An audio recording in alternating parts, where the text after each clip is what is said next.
Hey, what's up YouTube? I'm Darkjack, and in this video, I go nuclear on the map Plaza in Black Ops 2. And in this video, I'm going to talk about where the Halo franchise went wrong. Now, in the past, I've made several videos talking about the Halo franchise and explaining why I no longer currently play Halo. I have a video about that, as well as my accurate predictions for how Halo 4 multiplayer would turn out. Now, what the main problem of the Halo franchise is right now is that it is stuck between two different types of games. On the one hand, there are some people within the Halo franchise that want the game to return to its roots. They want the game to go back to Halo 1 and to be an arena shooter. And there are others who want the game to evolve and become more like Call of Duty, to turn it into an arcade-style shooter.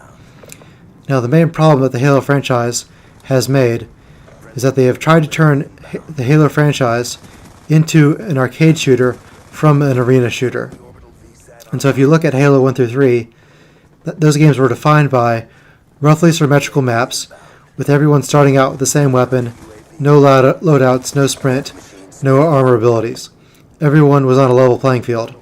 And the maps had power weapons on them and power-ups, which encouraged movement, and you had to have map control in order to win, whereas in Call of Duty, you can simply camp and win because there are no power weapons or power-ups. And there was a versatile mid-range weapon, the pistol or the BR, and that is what defined Halo. A versatile mid-range weapon, symmetrical maps, power-ups and power weapons, and everyone on a level playing field. And all those things were tossed out in Halo 4. And with Halo 4 and with Halo Reach, Bungie and 343 stopped being the innovator. And instead of being the innovator, they simply copied what Call of Duty was doing in order to win back their fan base, but instead it blew up in their faces. And if you just look at the multiplayer of Halo 4, its population is a joke. So few people play Halo 4. I think the last time I checked, it was number 7 on the rankings of the games for Xbox Live. So let's look at these things in a little more detail. First, they replaced the system where everyone was on a level playing field with a 3-tier perk system like Call of Duty in Halo 4. You had your armor ability, your tactical package, and your support upgrade. That was the new 3-tiered perk system.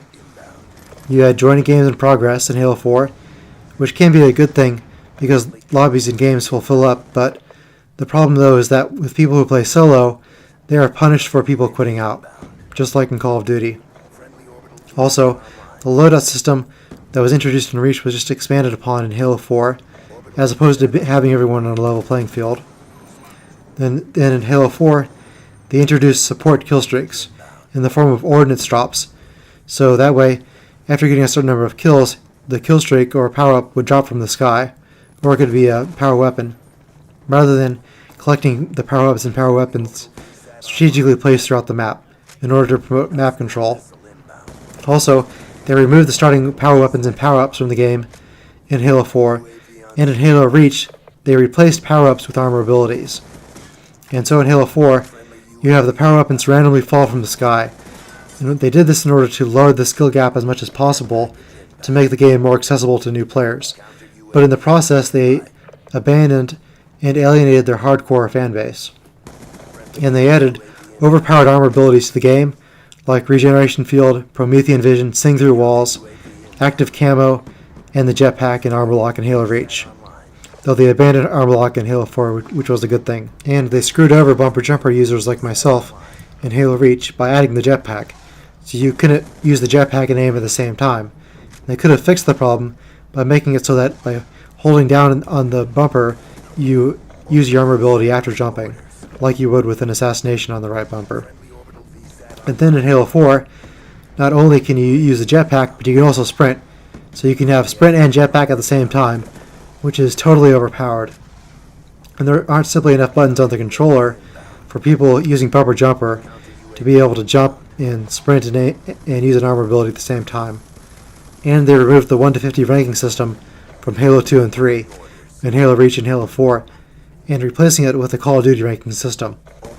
And because of that, there's less of an incentive for people to play. People are not playing for the same reason that they did in Halo 3, but instead for the reason that Call of Duty players play. And the BR is no longer what it used to be. They took it out of Reach and instead they replaced it with a DMR, which was totally inconsistent. And the weapon balance in Halo 4 is really not that great because there's no longer the mid-range versatile weapon that dominates overall. Instead, you have a whole cornucopia of weapons, and that really has messed up the balance of what Halo was, making it so that it's a two-gun game, the BR and the sniper, and it's no longer that. It's simply a mosh posh of different guns, some of which are totally overpowered, like the light rifle. And they've released their new game types too late. Instead of having all the good game types when the Halo 4 first came out, they instead waited to release them, and they released the game a week before Black Ops 2 came out, which was insanity because half their player base left to go play Black Ops. They should have instead released the game several months before Black Ops came out, so as not to compete with it. And what they need to do with Halo 5 is go back to what Halo 3 did and recreate that. Pretend as if Halo Reach and Halo 4 never existed, while still innovating in other areas. They don't change the Halo formula. And add a built-in reporting system to stop derankers.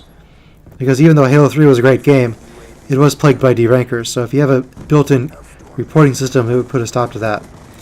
And they need to recreate the Halo 3 Living Dead playlist without the stupid game types like Creeping Death and Creeping Rockets. If they did that, I would be very happy.